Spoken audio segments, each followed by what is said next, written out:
Marhaba mtazamaji wa runinga ya Kirk, karibu katika taarifa za Kirk Machweo popote ulipo, na kusalimu nikikusihi uweze kuandamana nami hadi tamati tuweze kujua jamvi la taarifa za Kirk Machweo, ambapo siku ya leo tumeweza kuandalia taarifa kemkem, ikiwemo taarifa kuhusiana na Rais William Ruto ambaye aliweza kuwa ameandaa kikao na wabunge wa Kenya Kwanza na pia kikao cha magavana kule Mombasa. Karibu tuandamane hadi tamati. Langu jina ni Dennis Munene. Rais William Ruto amesisitiza kwamba serikali yake itatekeleza kila lote iliyowaahidi wa Kenya katika manifesto yao. Akizungumza baada ya kukutana na wabunge wa muungano wa Kenya Kwanza kule Naivasha, Ruto amewataka wajumbe hao kuungana na kutimiza wajibu wao bila hofu. Aidha, rais ameshikilia hatua yake ya kuondoa ruzuku kwenye bidhaa za mafuta na unga, akisema wachache tu ndio waliokuwa wakifaidika kutoka kwa ruzuku hiyo, huku asilimia kubwa ya Wakenya ikiumia. Shortly we will be going to Parliament, and tomorrow we will have a conversation about House leadership, both in the National Assembly and in the Senate. Let me congratulate all of you. When we had the PG, we agreed that each and every one of you should be in Parliament, and you showed a great patriotism in Parliament. You were there for long hours. We elected both speakers and both deputy speakers are members of Kenya Kwanza, and we are very proud of you guys and what you are able to do. We are going to have the leadership of the House discussion tomorrow, and collectively we are going to make a decision on who will be the leader of majority in National Assembly, in Senate, their deputies, the chief whips, their deputies, and all the other people in there. Wakati huo rais amewasuta wanaazimio la umoja kwa kauli zao kwamba muungano huo unao wajumbe wengi zaidi katika mabunge yote mawili. Ruto ameshikilia kuwa wala serikali yake haitajumuisha upinzani serikalini, na badala yake wanalo jukumu la kuipiga msasa na kuangazia utendakazi wa serikali. Our competitors on the other side will provide their oversight role. I have heard them try to say they have some numbers. I mean, surely, if you cannot even raise a candidate for the Speaker of Senate, what numbers do you really have? Let's just be honest with ourselves. You know, there is no need to bring a contest where there is none. We have accepted that we are not going to appoint any member of the opposition into government because we want a vibrant opposition. We want an opposition that will keep government in check because we have nothing to hide, and we want to run an accountable government. So we appreciate their role. We wish them well in their role, but we will play our role as effectively as we can. And members, I want to request you with all humility, please let us take the responsibility put on our shoulders by the people of Kenya seriously. I will keep consulting. Mtazamaji, ya Rais William Ruto tuyaweke kando sasa, tuende katika habari ambazo zinahusiana na kinara wa Azimio la Umoja Raila Odinga. Kinara wa muungano wa Azimio la Umoja Raila Odinga ameshtumu idara ya mahakama kwa uamuzi wao kuhusu uchaguzi wa Agosti, akisema kuwa uamuzi huo haukuwa wa kisheria. Katika kauli yake sasa, Odinga anasema kuwa hatua ya Rais William Ruto ya kuwateua majaji 6 mara moja ni njia ya kunasa idara ya mahakama, huku akiwataka viongozi walioko Azimio kushirikiana ili kutawala katika mabunge ya kitaifa. Baada ya kuzuru kaunti ya Mombasa Alhamisi, Ijumaa ya leo, kinara wa Azimio la Umoja Raila Odinga alitua katika mji wa Athi River, kaunti ya Machakos, kuongoza kikao cha wabunge waliochaguliwa chini ya muungano wa Azimio la Umoja. Mbele ya vinara Martha Karua na Kalonzo Musyoka, Odinga akizungumza kwa mara ya kwanza kikamilifu tangu uamuzi wa mahakama kufutilia mbali rufaa ya kesi aliyowasilisha ya uchaguzi. It is my experience that whenever judges resort to on litigants and advocates, it is the result of a disturbed conscience. You have been here before. You have come from a judiciary that invested in threats and humiliation of litigants and advocates so that the country would not question them. That is the Supreme Court we witnessed in the presidential election case. We also have come from a judiciary that invested in intimidation. Today, the Supreme Court is threatening those talking against the judgment in the presidential petition. Katika matamshi makali, Odinga akirejelea uamuzi huo na kusema kuwa idara ya mahakama ilikosa maadili na kuwa utendakazi wao ulikwenda kinyume cha sheria. You have noticed the attitude, the thuggery, the corruption, and the cynicism of the Supreme Court judges. The words that the Chief Justice used against us have never been used in our courts, even in the dark days of single-party rule and state capture of the judiciary. Mkutano wa kuweka mikakati ya kutawala mabunge ya kitaifa kwa viongozi waliochaguliwa ukiweka jukwaa kwa Odinga kushutumu mahakama kwa kile ambacho ametaja kuwa matendo ya kifisadi. Kwa mara ya kwanza, muungano wa Azimio kupitia kinara wake ukielezea hisia zake kuhusu uchaguzi wa Agosti, tume ya uchaguzi IEBC ikijipata mdomoni mwa Odinga. First, you have noticed the corruption, the dysfunction, the incompetence, and the capture of the IEBC, the body charged with carrying out elections in our country. Odinga akisema kuwa hatua ya Rais William Ruto kuwateua majaji 6 mara moja ni njia ya kunasa utendakazi wa idara ya mahakama kwa kutoa mapendeleo. Pushed by the executive to own the judiciary through illegal actions that amount to bribery. Financial allocation to institutions and state agencies is done by Parliament based on a scrutiny of budget proposals presented by the institutions. In this case, the executive has given itself that role. It is a plain attempt to capture the judiciary through bribery. How else do you say, I'm going to give the judiciary every 3 years, I'm going to increase your budget by 3 billion shillings. How do you know how much judiciary requires this year, next year, 10 years from now?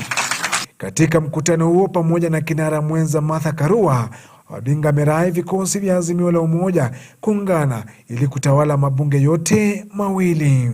Divide and rule is a very old, tested tactic in the military.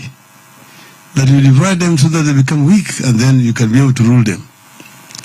So if you do not bond and become united, you are going to be ruled throughout the life of this parliament. You need to work together as a team. So yes, you will collaborate, but you must collaborate from a position of strength. If you are scattered, then you'll be made mincemeat of. Picha za mapema asubuhi ya leo zilionyesha mkutano kati ya Raila Odinga na naibu rais Rigathi Gachagua, ila Odinga akipuuzilia mbali ushirikiano wowote na kudai kuwa wawili hao walipatana ghafla kwenye uwanja wa ndege Mombasa. Chris Sambu, Kirk Machweo. Mtazamaji, ya siasa hayo tunaambiwa kwamba hamna jambo lolote geni katika ulingo wa siasa. Na mtuache ya siasa sasa, tuende katika masuala ya elimu, ambapo tangu tamko la Rais William Ruto kuhusiana na mfumo wa elimu wa CBC kuangaliwa tena, swala nzima linazidi kujadiliwa kote nchini, sio tu na wazazi bali hata viongozi wakiwamo washikadau kwenye sekta ya elimu. Kulingana na mawazo ya wengi, ni vyema mfumo huo ukipitiwa tena kama alivyoagiza rais, na mapengo yanayopatikana kuzibwa kwa niaba ya wazazi na wanafunzi wanaoathirika kwa njia moja ama nyingine. Aida Munzati na taarifa hiyo kwa kina, akiangazia matamshi ya viongozi kutoka kaunti ya Embu. Kumeshuhudiwa vuta ni kuvute kwenye swala nzima la mfumo wa CBC kati ya Wizara ya Elimu, wazazi pamoja na washikadau husika. Swala nzima hili likipelekea Rais William Ruto kutoa pendekezo la mfumo huo kuangaliwa tena, wazazi wakitakiwa kutoa maoni yao kuhusu. Kulingana na mbunge wa Manyata kwenye kaunti ya Embu, swala hilo ni la muhimu sana. Hata hivyo, mfumo huo wote wa CBC haustahili kutupiliwa mbali. Starting with the CBC and going to even the schools we have all over this country. I believe the future of education should be more practical. And I disagree with many people who are saying we scrap the CBC. I think the best thing we can do is put in resources so that the implementation of CBC can be more practical. Kulingana na mbunge huyu, kutekelezwa kwa CBC kuliharakishwa sana bila mchango kutoka kwa washikadau wote kwenye Wizara ya Elimu haswa kifedha. And I'm happy my brother chairman of TSC is here. If we start going back, that is like taking the ship back to the shores after we have already started. CBC is a practical curriculum. I think that is very important for the future of this country. Aidha, viongozi wengine wanahisi kuwa mfumo huu haukuangazia taasisi za juu za kimasomo haswa vyuo vikuu na hivyo mapengo yaliyomo. So I want to assure the ministry that we are already there and we are doing our best to ensure that matters CBC we are very well prepared, and we are looking forward to that task force, and we will contribute fully and we will be part of it to ensure that at the end of the day we have a very good curriculum for this country. Haya yanajiri huku macho yote sasa yakielekezwa kwa serikali kuu pamoja na Wizara ya Elimu kutathmini swala nzima la mfumo wa CBC na kutoa suluhisho ikiwa utaendelea au la. Jina langu ni Aida Munzati nikiripotia Kirk Machweo.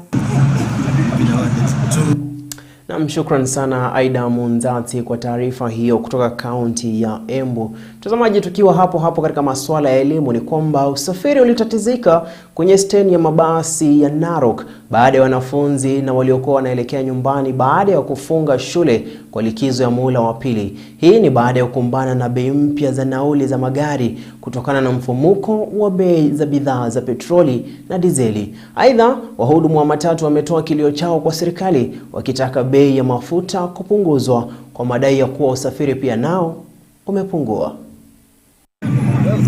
Siku mbili tu baada ya Wizara ya Kawi kutoa bei mpya za bidhaa za petroli na dizeli, wananchi wangali wanasaga meno katika vituo vya kuabiria matatu na steni za mabasi baada ya kampuni za usafiri kupandisha nauli zao kwa lalama za uhaba wa bidhaa hiyo adimu na hata bei yake ambayo ni ghali mno.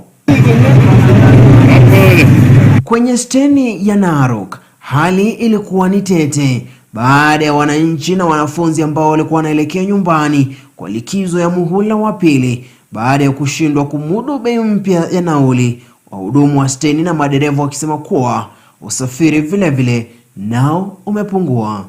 Lakini venye wameweka mafuta, hii mafuta hata customer kumkatia gari unasikia analia na lalamika, hata tunashindwa tunakata hadi.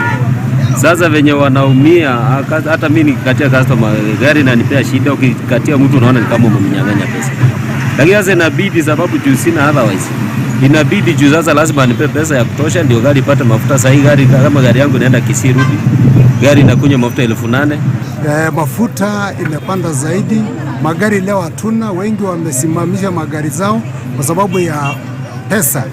Ikibeba kutoka hapa kwenda Nairobi, pesa inaanguka sana. Wizara ya Kawi ilitangaza bei mpya ya petroli na dizeli, petroli ikiuzwa kwa shilingi 179 huku dizeli ikiuzwa kwa shilingi 165.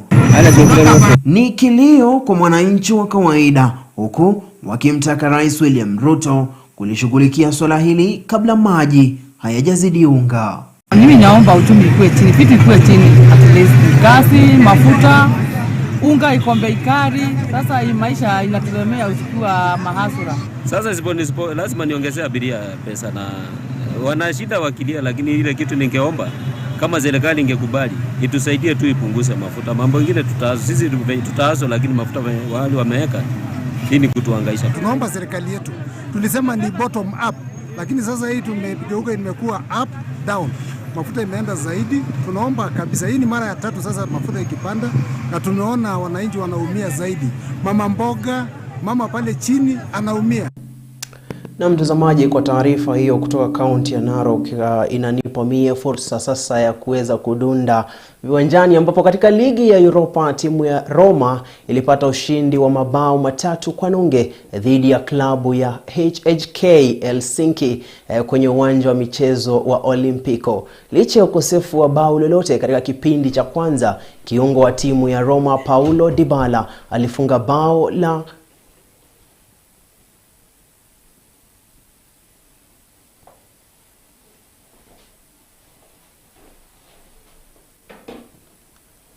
nini imeendelea? Kamera imezima.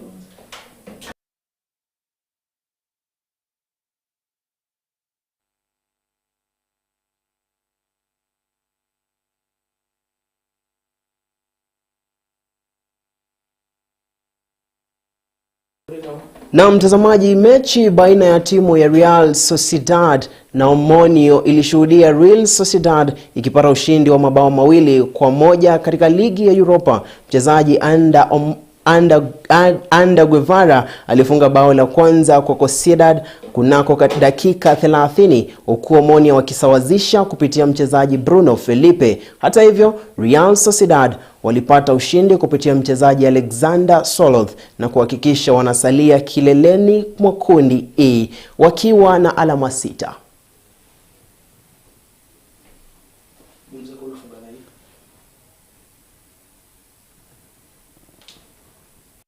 Na mtazamaji, kufikia hapo mimi sina budi ila tu kutia kikomo taarifa za Kirk Machweo. Nikushukuru vipi kwa kuweza kuandamana nami tangu ilipofikia mwendo wa saa 12:30 hadi kufikia sasa ambapo tumetilia kikomo taarifa hizi za Kirk Machweo. Nikushukuru sana, niweze kushukuru pia mwelekezi wangu Joseph Kalunda na mpiga picha Jeremy Komo, na pia mwelekezi wangu ama mzalishaji wa taarifa hizi Vincent Kerosi. Mtazamaji, kufikia hapo mimi na kuacha tu na msemo, mazoea yana taabu. Naitwa Dennis Munene, tupatane siku nyingine panapo majaliwa.